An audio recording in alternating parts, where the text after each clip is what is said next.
So friends, তোমরা যে ভিউটা দেখছো এটা হচ্ছে সেই প্রমোদতরী। এখন দীঘার নতুন চমক হচ্ছে প্রমোদতরী। তো আমরা সেই প্রমোদতরীর সামনে একদম দাঁড়িয়ে রয়েছে। আর এই যে খালটা দেখতে পাচ্ছ এটা হচ্ছে চম্পা খাল। আর এই যে রাস্তাটা দেখতে পাচ্ছ এটা হচ্ছে তোমার দীঘা সংঘ মেরিন ড্রাইভ, এবং ব্রিজটা হচ্ছে নাইকালি ব্রিজ। এই ঠিক ব্রিজে পাশে রয়েছে তোমার শঙ্কর জেটি, এবং এই দিকটা রয়েছে নাইকালি মন্দির, এবং সামনে রয়েছে সমুদ্র একদম।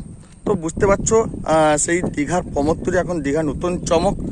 আমরা সেই প্রমোদতরী একদম সামনে দাঁড়িয়ে রয়েছি। দেখো পুরো ভিউটা তোমার দেখাচ্ছি।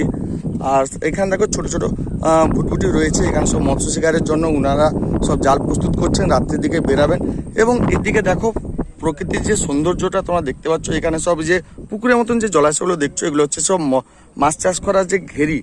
এবং এখানে আরো যে ভিউ রয়েছে দেখো হচ্ছে কাঠের রাস্তা, বাঁধানো রাস্তা পুরো রয়েছে, দেখো পুরোটাই দেখতে পাচ্ছ।